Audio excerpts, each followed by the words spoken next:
السلام علیکم ورحمۃ اللہ وبرکاتہ۔ ان الحمد للہ والصلاة والسلام علی رسول اللہ، اما بعد فاعوذ باللہ السمیع العلیم من الشیطان الرجیم من همزه ونفخه ونفثه۔ بسم اللہ الرحمن الرحیم۔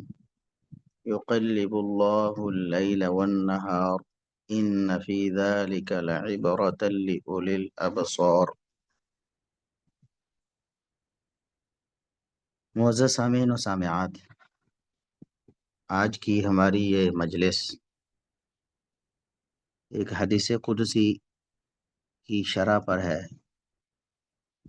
حدیث قدسی ایسی حدیث کو کہتے ہیں جو رسول اکرم صلی اللہ علیہ وسلم اللہ رب العزت کے واسطے سے بیان کریں۔ آپ صلی اللہ علیہ وسلم فرمائیں کہ اللہ رب العزت نے ایسا فرمایا یا اللہ رب العزت یوں فرماتا ہے، اسے حدیث قدسی کہتے ہیں۔ اس حدیث کا تعلق زمانے کے حوالے سے ہے کہ زمانہ اچھا یا برا ہو سکتا ہے، زمانے کو اچھا یا برا کہا جا سکتا ہے یا نہیں۔ تو دیکھیں، اللہ رب العزت نے زمانے کو بھی پیدا کیا، وقت بھی اللہ رب العزت کی مخلوق ہے۔ اللہ رب العزت نے وقت کو پیدا فرمایا، پھر اللہ رب العزت نے وقت کی تقسیم فرمائی، صدیوں میں، پھر سالوں میں، پھر مہینوں میں، پھر دنوں میں اللہ رب العزت نے وقت کو تقسیم فرمایا۔ اللہ رب العزت کا پیدا کردہ جو وقت ہے، اس میں سے کوئی وقت ایسا نہیں جس کو برا سمجھا جائے یا جس کو منحوس سمجھا جائے یا جس کو بے برکت سمجھا جائے۔ لوگوں نے مختلف قسم کے اعتقادات و نظریات اپنی طرف سے بنائے۔ غیر مسلم تو غیر مسلم ہیں، بہت سے مسلمانوں نے اپنی طرف سے بہت سے عقائد و نظریات بنا کر ان کو اسلام کا نام دے دیا۔ انہیں اعتقادات میں سے ایک اعتقاد سفر کے مہینے کے حوالے سے ہے۔ بعض لوگ سفر کے مہینے کو منحوس سمجھتے ہیں، اس کو بے برکت سمجھتے ہیں۔ جس طرح لوگ کچھ دنوں کو منحوس سمجھ لیتے ہیں، لوگ کچھ خاص اوقات کو منحوس سمجھ لیتے ہیں، لوگ کسی خاص کام کو منحوس سمجھ لیتے ہیں، لوگ کسی خاص صورتحال کو منحوس سمجھ لیتے ہیں۔ تو اسی طرح لوگوں نے سفر کے مہینے کو منحوس سمجھ لیا، حالانکہ سفر کا مہینہ اللہ رب العزت کے پیدا کردہ 12 مہینوں میں سے ایک مہینہ ہے۔ اللہ رب العزت نے جب سے زمین و آسمان کو پیدا کیا، زمانے کو اللہ رب العزت نے سالوں میں تقسیم فرمایا، سالوں کو مہینوں میں تقسیم فرمایا، اور اللہ رب العزت نے ایک سال میں 12 مہینے بنائے۔ یہ 12 مہینے جنہیں ہم اسلامی مہینوں کے نام سے جانتے ہیں، یہ وہ 12 مہینے ہیں۔ ایک تو ہمارے جو کیلنڈر ہیں، عام طور پر انگریزی کیلنڈر جو ہیں، جن کو ہم فالو کرتے ہیں، ہمیں بھی، ہمارے بچوں کو بھی، سب کو یاد ہے، چھوٹوں بڑوں کو، کہ اردو میں جنوری، فروری، مارچ، اپریل، مئی، جون، جولائی، اگست، سپتمبر، اکتوبر، نومبر، دسمبر۔ اسی طرح انگلش میں یہ سارے نام تقریباً انگلش میں ہی ہیں، ان کو اردو میں تھوڑا سا کہیں کہیں تبدیلی کر کے بدل لیا گیا، اردو میں ڈھالا گیا ہے۔ تو یہ تو ہمیں یاد ہیں، لیکن اسلامی مہینے جو ہیں ان کے بارے میں ہمیں بہت کم علم ہے۔ بہت کم لوگوں کو اسلامی مہینوں کے نام ہی یاد ہوں گے۔ اسلامی مہینوں کے نام کون کون سے ہیں، ان کی ترتیب کیا ہے، یہ تو اس سے بھی اگلی بات ہے۔ حالانکہ اللہ رب العزت نے قرآن کریم میں ارشاد فرمایا کہ ان عدت الشہور عند اللہ 12 شہرا فی کتاب اللہ یوم خلق السماوات والارض منہا اربعۃ حرم۔ اللہ رب العزت نے جب سے زمین و آسمان کو پیدا فرمایا، اس وقت سے اللہ رب العزت نے 12 مہینے بنائے، یعنی سالوں کو مہینوں میں جب اللہ رب العزت نے تقسیم فرمایا تو ایک سال میں 12 مہینے بنائے۔ ان 12 مہینوں میں سے 4 حرمت والے ہیں۔ 4 حرمت والے مہینے ثلاث متوالیات، صحیح بخاری میں رسول اکرم صلی اللہ علیہ وسلم نے اسی آیت کی شرح یوں فرمائی کہ یہ جو 4 حرمت والے مہینے ہیں ان میں سے ان میں سے 3 مسلسل ہیں اور ایک ذرا درمیان میں جا کے آتا ہے الگ۔ جو 3 مسلسل ہیں وہ ذوالقعدہ، ذوالحجہ اور محرم ہیں، جو ابھی گزر چکے ہیں۔ یہ تینوں مسلسل مہینے گزشتہ مہینے تک گزرے ہیں، ذوالقعدہ، ذوالحجہ اور محرم۔ اور ابھی سفر کا مہینہ ہے جو ان 3 مسلسل مہینوں کے بعد پہلا مہینہ ہے۔ اسی طرح پھر رجب کا مہینہ 7واں اسلامی مہینہ ہے، جو رمضان سے پہلے شعبان اور شعبان سے پہلے رجب آتا ہے۔ تو اللہ رب العزت نے فرمایا کہ اس وقت سے جب سے زمین و آسمان کو پیدا کیا گیا ہے، مہینوں کو اللہ رب العزت نے بنایا، اور یہ 12 مہینے اسی ترتیب کے مطابق اللہ رب العزت نے پیدا فرمائے، مقرر فرمائے۔ تو یہ ان 12 مہینوں میں سے 4 حرمت والے تو بنائے ہیں اللہ رب العزت نے، لیکن نحوست والا، یا جس کو آپ کہہ سکتے ہیں کہ بہت مشکل یا بہت بھاری، ایسا کوئی مہینہ اللہ رب العزت نے نہیں بنایا۔ برکت تو رکھی ہے،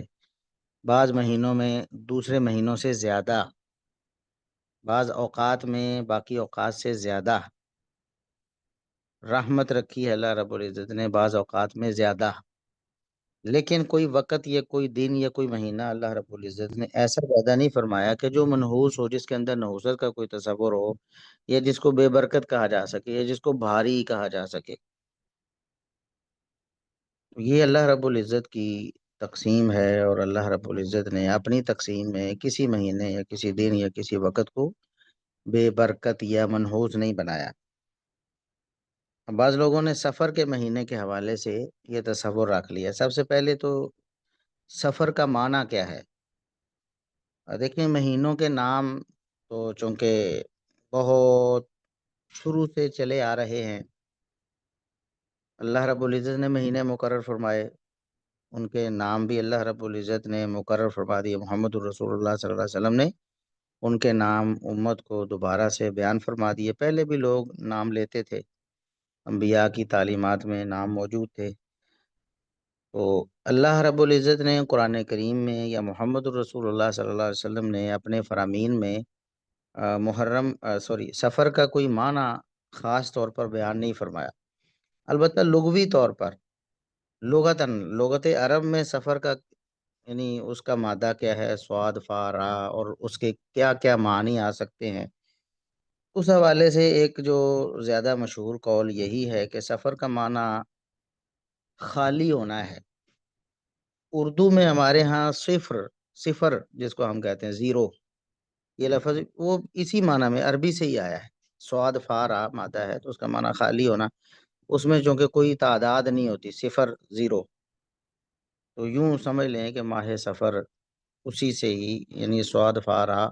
خالی ہونے کے معنی میں۔ تو اس کو یہ نام اس لیے دیا جاتا تھا کہ لوگ محرم الحرام کے بعد جنگوں اور سفروں کے لیے نکل جاتے تھے، چونکہ حرمت والے مہینوں کا احترام کفار مکہ بھی کرتے تھے اس دور میں، حالانکہ وہ بہت بڑے ظالم، ڈاکو، بدکار تھے،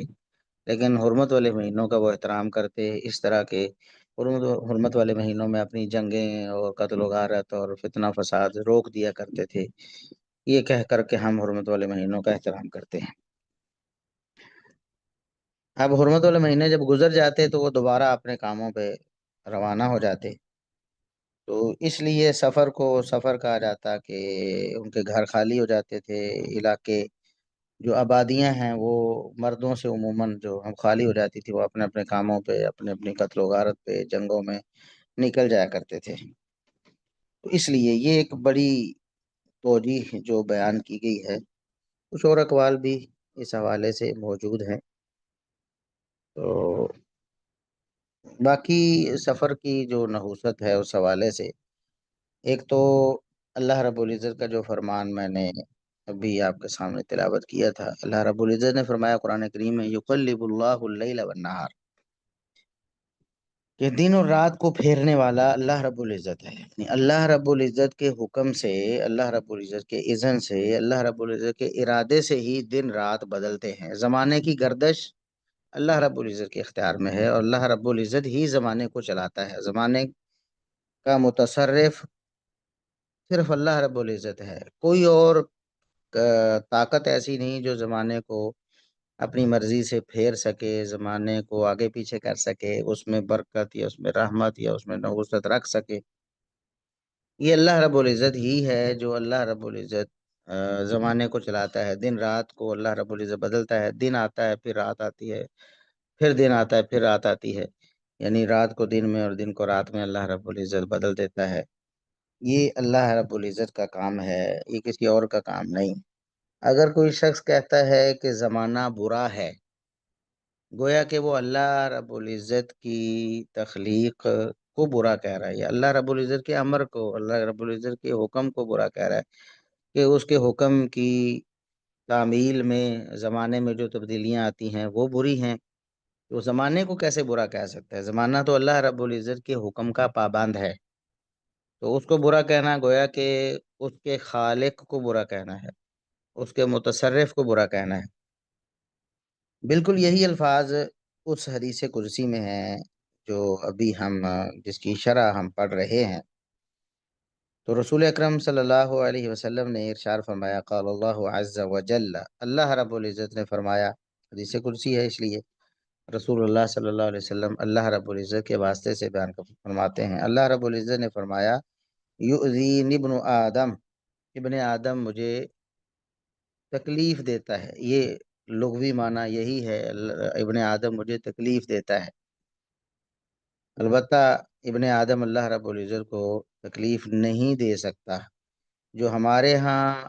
ایک معنی اردو میں رائج ہے تکلیف دینے کا، اس میں جس کو تکلیف دی جا رہی ہوتی ہے وہ نقصان اٹھاتا ہے اس تکلیف سے، جبکہ اللہ رب العزت ہر قسم کے نقص سے مبرہ ہے۔ اللہ رب العزت کو کوئی بھی نقصان میں مبتلا نہیں کر سکتا۔ وہ خالق اور مالک ہے، باقی ساری کائنات مخلوق ہے۔ تو مخلوق جس کو اللہ نے پیدا کیا ہے، وہ اللہ رب العزت کو کیسے نقصان میں مبتلا کر سکتی؟ گویا کہ ابن آدم اللہ رب العزت کو ناراض کرتا ہے، ابن آدم اللہ رب العزت کو ناراض کرتا ہے، اللہ رب العزت کو غضب دلاتا ہے، اللہ کو غصہ دلاتا ہے۔ کیوں؟ یسب الدہر، وہ زمانے کو برا کہتا ہے، زمانے کو برا کہتا ہے۔ زمانہ بڑا برا ہے، وقت بڑا برا ہے،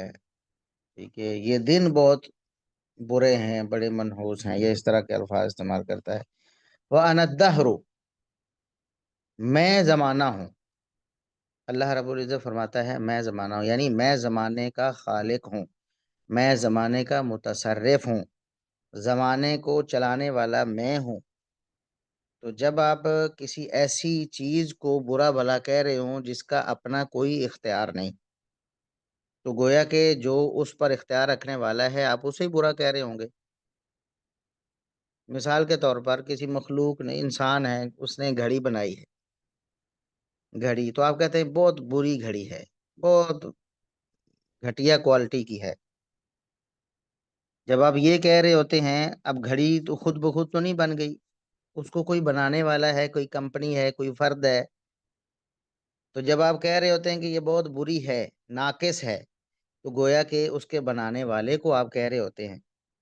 جس نے اسے بنایا ہے وہی اختیار رکھتا تھا نا، گھڑی خود تو اختیار نہیں رکھتی۔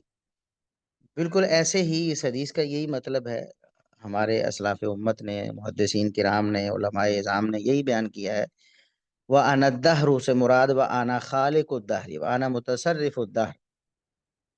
کہ وہ زمانے کو برا کہہ رہے ہیں، حالانکہ زمانے کو پیدا تو میں کرنے والا ہوں، زمانے کا خالق اور مالک تو میں ہوں، متصرف میں ہوں۔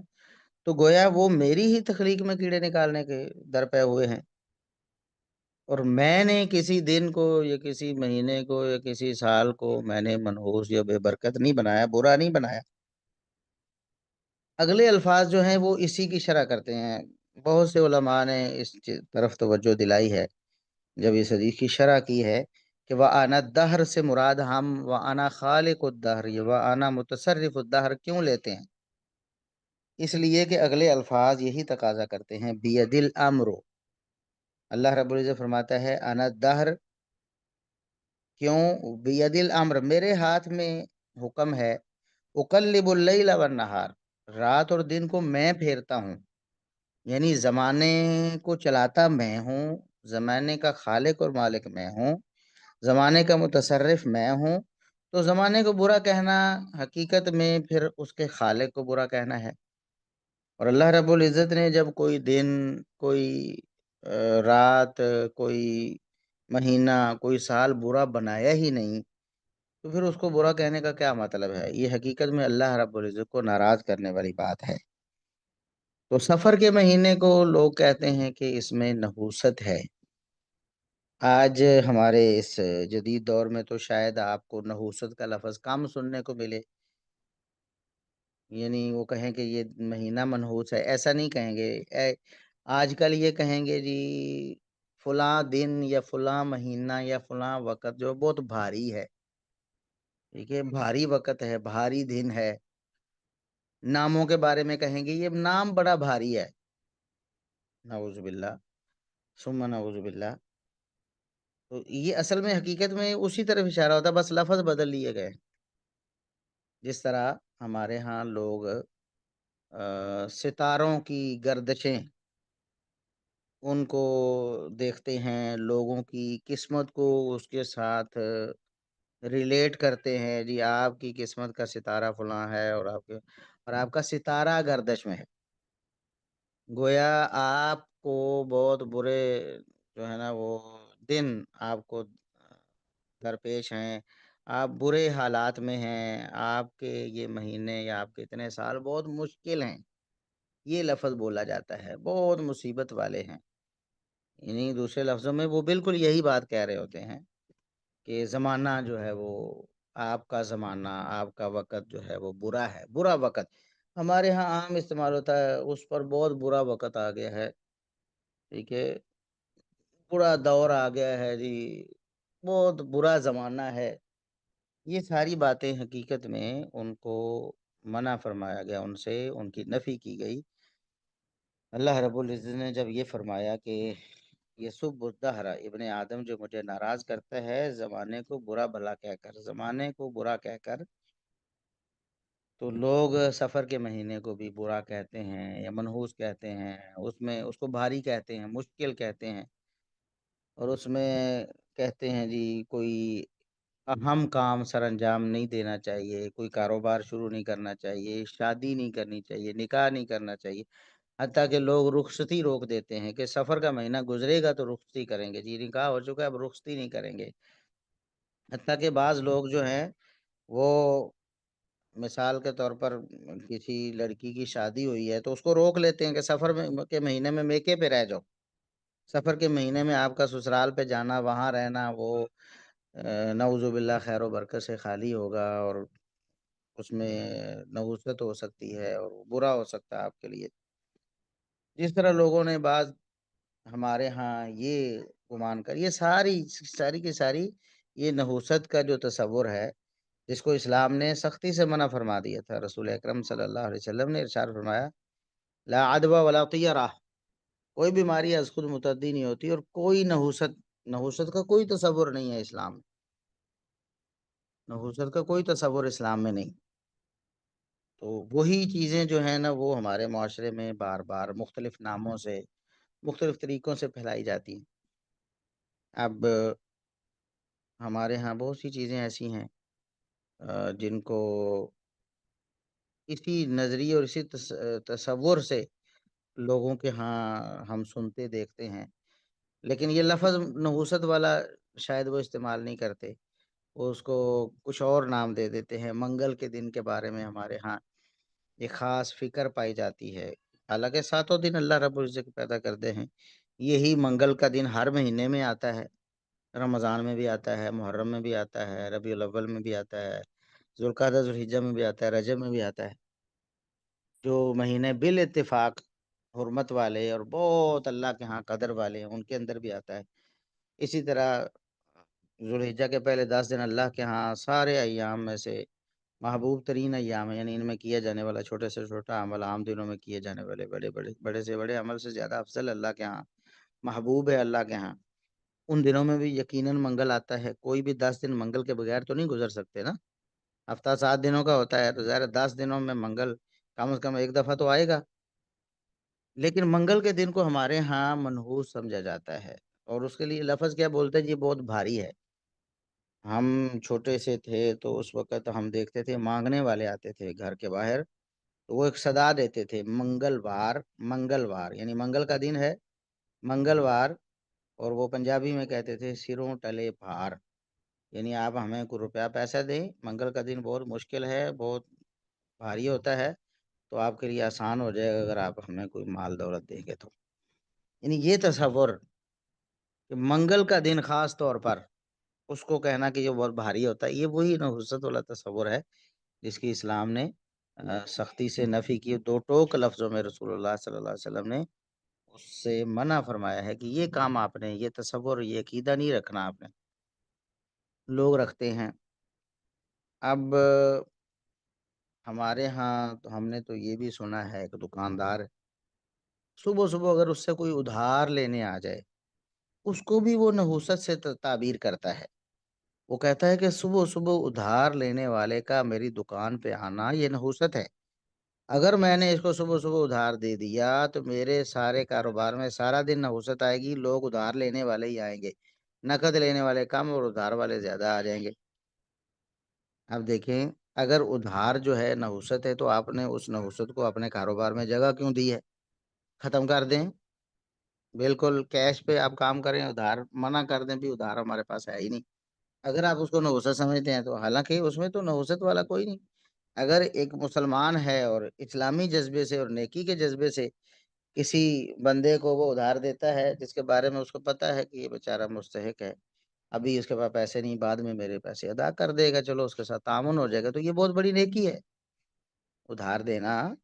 اور اس حوالے سے نرمی کرنا اور پھر واپسی کے تقاضے میں بھی نرمی سے کام لینا، یہ تو جنتی لوگوں کا وصف ہے، جیسا کہ رسول اللہ صلی اللہ علیہ وسلم نے فرمایا ہے۔ تو لیکن ہمارے ہاں کیا ہوتا ہے، صبح صبح ادھار لینے یا مانگنے کو نحوست سے تعبیر کیا جاتا ہے، اور لوگ انکار کر دیتے صاف۔ دکاندار جو سارا دن ادھار دینے میں کوئی مسئلہ نہیں ہے اس کو، لیکن صبح صبح کہتا ہے کہ اگر صبح صبح ادھار ہو گیا تو نحوست پڑ جائے گی، سارا دن میرا کاروبار نہیں چلے گا۔ یہ بالکل وہی جس طرح سفر کے مہینے کو منحوس سمجھ لیا گیا بغیر کسی دلیل کے، حالانکہ یہ تو پچھلا دور جاہلیت میں یہ سلسلہ تھا، جیسا کہ میں آگے بیان کرنے والا ہوں۔ تو اسی طرح صبح صبح اگر کسی ایسے شخص سے ملاقات ہوگی جو آپ کے ہاں ناپسندیدہ ہے، جسے آپ پسند نہیں کرتے ہیں، جسے آپ برا سمجھتے ہیں، دوسرے لفظوں میں جسے آپ برا سمجھتے ہیں، تو اس کے بارے میں پھر کیا کہا جاتا ہے؟ جی صبح صبح فلاں منحوس جو ہے وہ اس سے ملاقات ہو گئی ہے، اب سارا دن ہمارا نحوست میں گزرے گا، نعوذ باللہ ثم نعوذ باللہ۔ یہ جو تصور ہے نحوست کا، اسلام نے اس کی سختی سے تردید فرمائی۔ کوئی فرد بنفسی ہی اور کوئی جگہ کوئی وقت وہ منحوس نہیں ہوتا۔ حقیقت تو یہ ہے کہ اللہ رب العزت نے قرآن کریم میں فرمایا کہ جو مصیبت تمہیں ملتی ہے، وما اصابکم من مصیبت فبما کسبت ایدیکم، تمہیں جو بھی مصیبت آتی ہے وہ اللہ رب العزت کی طرف سے تمہارے اعمال کا نتیجہ ہوتی۔ یعنی یہ جو تم کہتے ہو کہ کسی دن میں کوئی مصیبت اور نحوست ہے، کسی وقت میں یا کسی جگہ میں کوئی مصیبت اور نحوست، ایسا نہیں ہے۔ مصیبت اور نحوست وہ اعمال کے بدلے میں آتی ہے، اعمال کے نتیجے میں آتی ہے۔ اعمال اچھے ہیں، اللہ رب العزت سے خیر کی ہی امید رکھیں۔ اعمال برے ہیں تو پھر اللہ سے ڈریں، آپ پر اللہ کا عذاب آ سکتا ہے، آپ مصیبت سے دوچار ہو سکتے ہیں، لیکن اس کا سبب کوئی دن، کوئی وقت، کوئی مہینہ نہیں، بلکہ آپ کے اعمال ہیں اس کا سبب۔ تو ظاہر الفساد فی البر والبحر بما کسبت ایدی الناس، دوسرے مقام پر اللہ نے فرمایا جو خشکی پر یعنی بر اعظموں میں جو فساد برپا ہوتا ہے، جو پانیوں میں سمندروں میں جو فساد برپا ہوتا ہے، اس کا سبب لوگوں کے اعمال ہیں، بما کسبت ایدی الناس، لوگوں کے کرتوت ہیں جن سے سمندر بھی خرابی کا شکار ہو جاتے ہیں، پانی کی مچھلیاں بھی جن سے مر جاتی ہیں، اور پانی کی مخلوقات بھی جن سے متاثر ہوتی ہیں، انسانوں کے اعمال ہیں۔ تو انسانوں کو اپنے اعمال کی اصلاح کرنی چاہیے، اس کی بجائے وہ نحوست کا تصور لیے پھرتے ہیں، اور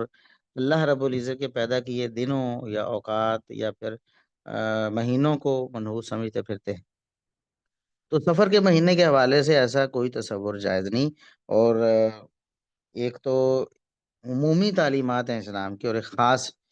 حدیث میں لفظ بھی آ گیا رسول اللہ صلی اللہ علیہ وسلم نے، یہی جو صحیح بخاری وغیرہ کی حدیث ہے، لا عدوى ولا طیرہ تھا، تو ولا سفر، اس میں الفاظ آئے ہیں کہ سفر کے مہینے کی بھی کوئی نحوست نہیں، یعنی اس کا بھی کوئی تصور نہیں۔ اس کی دو تفسیریں اگرچہ علماء نے بیان کی ہیں۔ ایک سفر کا ایک معنی پیٹ کی بیماری ہے، پیٹ کی ایک بیماری تھی، اس کے بارے میں ان کے کوئی عجیب و غریب تصورات تھے، تو اس کی بھی نفی کی گئی کہ یہ تمہارے اعتقادات اس بیماری کے حوالے سے ہیں، ان کی بھی کوئی حقیقت نہیں۔ اور دوسری تفسیر علماء نے یہی کی ہے سفر کے مہینے کے حوالے سے، کہ علماء نے بیان کیا ہے کہ اہل جاہلیت سفر کے مہینے کو منحوس سمجھتے تھے، جس طرح آج کے لوگ منحوس سمجھتے ہیں، سفر کے مہینے کو اہل جاہلیت منحوس سمجھتے تھے۔ تو اللہ رب العزت نے اس کی نفی فرما دی، رسول اکرم صلی اللہ علیہ وسلم کی زبانی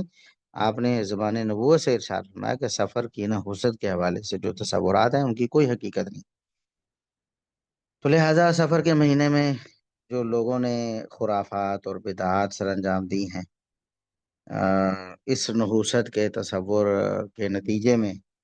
ان کی بھی کوئی حقیقت نہیں۔ شادی بیاہ سے رکنا سفر کے مہینے میں، اگر ہم تاریخ اسلام کا مطالعہ کریں تو جو تاریخ کی کتب ہیں ان میں اگر ہم دیکھتے ہیں تو کئی ایک چیزیں جو ہیں،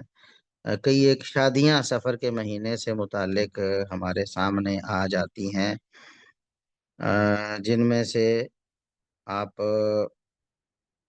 اگر دیکھیں تو سیدنا عثمان رضی اللہ عنہ کی شادی، یہ حافظ ابن کثیر رحمۃ اللہ علیہ نے ذکر کیا ہے البدایہ والنہایہ میں کہ ام کلثوم رضی اللہ عنہا سے ان کی شادی 3 ہجری میں سفر کے مہینے میں ہوئی۔ اور اسی طرح بعض مورخین نے ذکر کیا ہے کہ سیدہ ام سلمہ رضی اللہ عنہا ام المومنین کا نکاح رسول اللہ صلی اللہ علیہ وسلم سے سفر 4 ہجری میں ہوا۔ اسی طرح سیدہ زینب بنت جہش رضی اللہ عنہا کا نکاح رسول اللہ صلی اللہ علیہ وسلم سے سفر 5 ہجری میں ہوا، جیسا کہ علامہ ذہبی رحمۃ اللہ علیہ نے سیر و اعلام النبلاء میں ذکر کیا ہے۔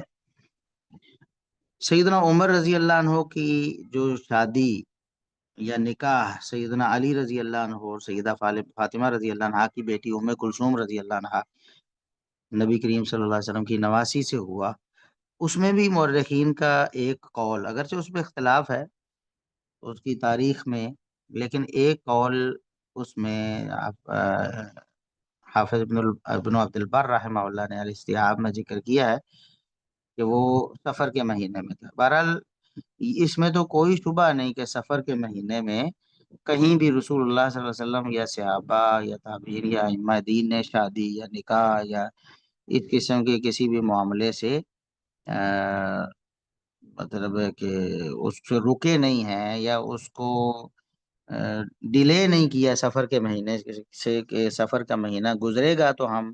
یہ کام سر انجام دیں گے۔ اور اسی طرح جن چیزوں کا میں نے ذکر کیا ہے، بعض نکاح جو ہیں ان کی تاریخیں علماء نے سفر کے مہینے کی بیان کی ہیں، مورخین نے۔ اسی طرح کاروبار کے حوالے سے کبھی کسی نے ہمارے اسلاف امت میں سے صحابہ تابعین تبع تابعین اور ائمہ دین میں سے کسی نے کبھی نہیں سوچا کہ ابھی ہم یہ ایک انتہائی اہم پروجیکٹ شروع کرنے لگے ہیں، یا کام کاروبار شروع کرنے لگے ہیں،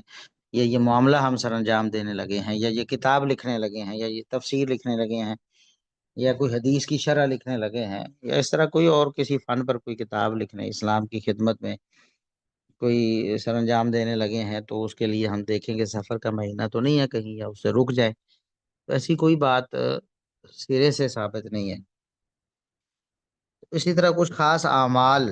جو سفر کے مہینے میں بعض لوگوں نے سر انجام دینا شروع کر دیے ہیں، انہی اعتقادات کے زیر اثر ان کی بھی کوئی حقیقت نہیں۔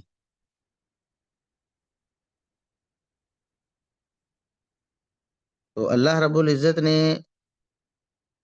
اور محمد رسول اللہ صلی اللہ علیہ وسلم نے ہمیں جو دین دیا ہے، ہمیں اس پر اکتفا کرنا چاہیے، ہمیں اس حوالے سے تجاوز نہیں کرنا چاہیے، یعنی اپنی طرف سے شریعت سازی نہیں کرنی چاہیے۔ بعض لوگ سفر کے آخری بدھ والے دن، یعنی سفر کا جب آخری بدھ آتا ہے تو اسے خوشی کا دن قرار دیتے ہیں، خوشی کا دن سمجھ کر اس میں غسل کرتے ہیں، مٹھائیاں بانٹتے ہیں، اور ان کا خیال ہے کہ نبی کریم صلی اللہ علیہ وسلم نے اس دن بیماری سے صحت پائی تھی، اور بیماری سے آپ صحت یاب ہوئے تھے۔ یہ بھی، یہ گویا کہ میں نے پہلے بتایا کہ منگل کے دن کو بھی لوگ منحوس سمجھتے ہیں، تو آخری بدھ یعنی منگل گزار کر آخری منگل جب گزر جاتا، اس وقت وہ لوگ مٹھائیاں بانٹتے اور یا خوشی مناتے کہ اب جو ہے نا وہ بہار جو ہے یہ مشکل ہے وہ نکل گئی ہے، اب مہینہ ختم ہو گیا ہے، منگل بھی گزر گیا، آخری منگل بھی سفر کے مہینے کا گزر گیا۔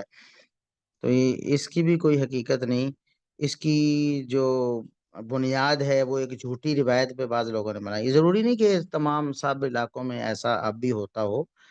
عموماً اب ایسا نہیں ہوتا، لیکن بعض علاقوں میں کچھ لوگ ابھی بھی ان خرافات میں مبتلا ہیں، ٹھیک ہے؟ تو اس چیز کی بھی کوئی حقیقت نہیں۔ سفر کی 13 تاریخ کو نحوست کی علامت سمجھنا،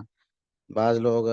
خاص طور پر سفر کی 13 تاریخ کو سمجھتے ہیں کہ اس میں نقصان ہو جاتا ہے، اس میں حادثہ ہو جاتا ہے، اس میں موت آ جاتی ہے، اور سفر سے گریز کر لیتے ہیں، یا کوئی اور معاملہ سر انجام دینے سے رک جاتے ہیں۔ یہ بھی سفر کی جو بدعات یا خرافات ہیں، یہ ان میں سے ہیں۔ اسی طرح لوگ سفر کے مہینے میں جانوروں کا صدقہ کرتے ہیں، ٹھیک ہے، اور کالے کبوتر چھوڑتے ہیں۔ بعض علاقوں میں یہ سننے میں آیا ہے، یا بعض لوگوں نے دیکھا ہے، یا انہوں نے بیان کیا ہے کہ ایسا بھی ہوتا ہے۔ تو یہ بھی اصل میں اس کے پیچھے یہی تصور ہے کہ سفر کا مہینہ بڑا منحوس ہوتا ہے، تو ہم جانور کا صدقہ دے کے یا کبوتر جو ہے نا ان کو آزاد کر کے ہم اس نحوست سے بچنا چاہتے ہیں۔ اسی طرح سفر کے مہینے میں کچھ مخصوص نمازیں یا وظیفے لوگوں نے بنا لی ہے، کچھ خاص نمازیں پڑھتے ہیں، سفر کے مہینے میں فلاں نماز پڑھی جا رہی ہے۔ تو ایک نماز کے بارے میں ہم نے سنا ہے کہ نماز دفع بلا اس کو کہتے ہیں، کہ بلا دور، مصیبتیں دور کرنے والی نماز وہ سفر کے مہینے میں پڑھتے ہیں۔ تو پیچھے تصور کیا ہے کہ سفر کا مہینہ مصیبتوں والا مہینہ ہے، ٹھیک ہے؟ تو اسی طرح سفر کے آخری بدھ جس طرح میں نے بتایا نہاتے بھی ہیں، غسل کرتے ہیں، خاص نفل بھی پڑھتے ہیں آخری بدھ والے دن۔ یہ ساری خود ساختہ بدعات ہیں، یعنی ان کا شریعت سے کوئی تعلق نہیں، اور یہ خود چیزیں بنا کر عبادات، اور ان کا خیال یہ ہے کہ ہم ان عبادات کے ذریعے اللہ کا تقرب حاصل کرتے ہیں، حالانکہ ایک تو یہ بد اعتقادی پر مبنی ہے، دوسرا یہ رسول اللہ صلی اللہ علیہ وسلم کے طریقے سے تجاوز ہے، لہٰذا بدعت ہے۔ تو ایسی چیزوں سے اپنے آپ کو بچانا انتہائی ضروری ہے۔ مسلمانوں کو اللہ رب العزت پر اعتماد اور بھروسہ کرنا چاہیے۔ یہ جو نحوست کا تصور ہے نا، یعنی کسی چیز کو سمجھ لینا کہ یہ نقصان والی چیز ہے، یہ عقیدہ توحید کے منافی ہے۔ اللہ رب العزت نفع دینے والا، اللہ ہی نقصان دینے والا ہے۔ زمانہ سارا کا سارا اللہ کا پیدا کرتا ہے، جگہیں زمینیں ساری کی ساری اللہ کی پیدا کرتا ہے، حالات سارے کے سارے اللہ کے پیدا کرتا ہے۔ تو اللہ رب العزت نفع بھی دیتا ہے اور نقصان بھی دیتا ہے، بجائے اللہ رب العزت پر توکل کرنے کے، اللہ سے مدد مانگنے کے، ان چیزوں کے اثرات کو اپنے اوپر حاوی کرنا کہ فلاں چیز میں فلاں اثر ہے، فلاں مہینے میں فلاں اثر ہے، فلاں دن میں فلاں اثر ہے، فلاں جگہ میں فلاں اثر ہے، اور پھر یہ جو نجومی ٹائپ لوگ ہیں، یا آج کل ان کو پتہ نہیں کیا عجیب و غریب نام دے کر لوگ میڈیا پہ ان کو پروموٹ کرتے ہیں، خصوصاً ٹی وی چینلز پہ، یہ اصل میں کاہن ہوتے ہیں، تو وہ بیٹھ کر لوگوں کو بتاتے ہیں جی فلاں مہینہ فلاں ستارے والے کے لیے، فلاں جس کا ستارہ ہے اس کے لیے فلاں مہینہ بھاری ہے، جس کا فلاں ستارہ ہے اس کا لیے فلاں سال بھاری ہے، جس کے لیے فلاں جس کا ستارہ ہے اس کے لیے فلاں وقت بھاری ہے، اس کے لیے فلاں رنگ بھاری ہے، وہ اس کے لیے نقصان دہ ہے، فلاں اس طرح کی عورتیں اس طرح کے مرد ان کے اس کے لیے نقصان دہ ہیں۔ یہ ساری چیزیں جو ہیں جس کو آج ہمارا میڈیا گلیمرائز کر رہا ہے، ان کو یعنی بڑا بڑھا چڑھا کر اور خوبصورت بنا کے اور لوگوں کے اعتقادات کو مزید خراب کرنے کی کوشش کر رہے ہیں، ان کی کوئی حقیقت اسلام میں نہیں ہے۔ اسلام سراسر اللہ پر توکل اور اللہ پر ایمان کی دعوت دیتا ہے، اور اس طرف لوگوں کو بلاتا ہے کہ اللہ رب العزت ہر قسم کا نفع دیتا ہے، اللہ ہی کسی بھی نقصان سے دو چار کر سکتا ہے لوگ انسانوں کو، اللہ کے علاوہ کوئی ہستی اس کائنات میں، نہ انسانوں میں سے، نہ جنوں میں سے، نہ فرشتوں میں سے، اور نہ کوئی چیز جمادات میں سے، نباتات میں سے، حیوانات میں سے، حجر ہو شجر ہو، اور کوئی بھی چیز ہو کائنات کی، وہ خود نہ نفع دے سکتی نہ نقصان دے سکتی، اللہ کے حکم ہی، اللہ کا امر ہی کسی چیز کو آپ کے لیے باعث نقصان یا باعث فائدہ بنا سکتا ہے۔ سفر کا مہینہ ہو یا کوئی اور مہینہ ہو، منگل کا دن ہو یا کوئی اور دن ہو، اور کوئی بھی وقت ہو، لوگ تو یہاں تک ہم نے سنا ہے اور کہ جمعے والے دن جو ہے وہ کپڑے نہیں دھونے چاہیے، یہ بھی تصور ہے، اور صبح صبح جو ہے وہ جھاڑو نہیں دینا چاہیے گھر میں، دکان میں، جھاڑو رات کو دینا چاہیے، صبح صبح جھاڑو دینے سے نحوست آ جاتی، بے برکتی ہوتی ہے۔ تو اس طرح کے جتنے خیالات اور اعتقادات ہیں، یہ تو ہمارے عقیدہ توحید کے بھی منافی ہیں۔ انسان کا عقیدہ اللہ رب العزت سے ختم ہو کر یہ جو چیزیں یا اسباب یا دن ہیں یا اوقات ہیں ان کے ساتھ منسلک ہو جاتا ہے، تو یہ عقیدہ توحید کے منافی ہے۔ اللہ رب العزت نے قرآن میں فرمایا وما قدر اللہ حق قدر ہی، لوگوں نے اللہ رب العزت کی قدر نہیں کی جس طرح اس کی قدر کی جانی تھی۔ وہ خالق اور مالک ہے، وہ متصرف ہے اس پوری کائنات کا، وہ زمانے کو پیدا کرنے والا ہے، وہ مکان یعنی دنیا جہان جو کچھ ہے اس کو پیدا کرنے والا ہے۔ تو اللہ رب العزت سے آپ نے تعلق توڑ کر ان چیزوں سے تعلق جوڑ لیا اور انہیں نفع و نقصان کا مالک سمجھ لیا، یا ان کی تاثیر کو آپ نے حقیقی سمجھ لیا اور خالق اور مالک کو آپ نے بھلا دیا، تو یہ چیزیں ہمارے اعتقادات کے لیے زہر قاتل ہیں، یہ عقیدہ توحید کے منافی ہیں، اور ایسی چیزوں سے انسان شرک میں مبتلا ہو جاتا ہے۔ اللہ رب العزت کے علاوہ کسی اور چیز کو، ستاروں کو لوگوں نے سمجھ لیا کہ وہ نفع و نقصان دینے والے ہیں، جس طرح میں نے بتایا کہ ستاروں کی گردش، فلاں ستارہ جو ہے وہ اچھا شگون ہے اور فلاں ستارہ وہ برا شگون ہے، فلاں ستارے کی گردش وہ جو خیر لے کر آتی ہے، فلاں ستارے کی گردش برائی لے کر آتی ہے، نقصان لے کر آتی ہے۔ رسول اللہ صلی اللہ علیہ وسلم نے تو ایک موقع پر فرمایا رات کو بارش ہوئی، فرمایا کچھ لوگ اس بارش کی وجہ سے مومن ہو گئے، اللہ کے ساتھ ایمان لے آئے، کچھ کافر ہو گئے۔ جنہوں نے کہا کہ اللہ رب العزت کے حکم سے بارش ہوئی، اللہ نے بارش برسائی، وہ تو مومن ہو گئے، اللہ کے ساتھ ایمان ان کا یقینی ہو گیا۔ اور جنہوں نے کہا کہ فلاں ستارے کی گردش کی وجہ سے، فلاں ستارے کی وجہ سے بارش ہوئی، وہ تو اللہ کے ساتھ کافر ہو گئے، کفر کر لیا انہوں نے اللہ رب العزت کے ساتھ، ان کا ایمان تو ستاروں پر ہو گیا، ان کا اعتقاد تو ستاروں پر ہو گیا، اللہ رب العزت سے تو ان کا اعتقاد ختم ہو گیا۔ تو عقیدہ توحید کی تو بہت زیادہ اہمیت اور بہت زیادہ تاکید اور تائید کتاب و سنت نے کی ہے۔ تو ہمیں چاہیے کہ ہم اس طرح کے جو تصورات ہیں باطل، نہ صرف خود اپنے آپ کو ان سے بچائیں بلکہ اپنے ماحول معاشرے میں، اپنے خاندان میں، اپنے جو حلقہ احباب میں، دوستوں میں، کلیگز میں، اور باقی اگر کوئی اسٹوڈنٹ ہے تو اپنے کلاس فیلوز میں دیکھیے کہ اگر کسی کا ایسا کوئی عقیدہ نظریہ ہے تو اس کا رد کرے، اچھے طریقے سے اس کو سمجھائے، اور اس حوالے سے وقتاً فوقتاً کوئی درس دے، لوگوں کو دعوت دے عقیدہ توحید کی طرف، اللہ رب العزت پر توکل کی طرف، اور ان بد اعتقادیوں سے یا بد شگونیوں سے احتراز کی طرف دعوت دے، ان سے اجتناب کی طرف دعوت دے، تاکہ اللہ کا دین جو ہے وہ لوگوں کی زندگیوں میں حقیقی طور پر آئے، اللہ کی توحید آئے، جس سے انشاءاللہ ہمارا معاشرہ بہت زیادہ سنورے گا، ہماری دنیا بھی بہتر ہوگی اور انشاءاللہ آخرت بھی بہتر ہوگی۔ اللہ سے دعا ہے کہ اللہ رب العزت ہمیں عمل کرنے کی توفیق عطا فرمائے۔ سبحان ربک رب العزت عما یصفون وسلام علی المرسلین والحمد للہ رب العالمین۔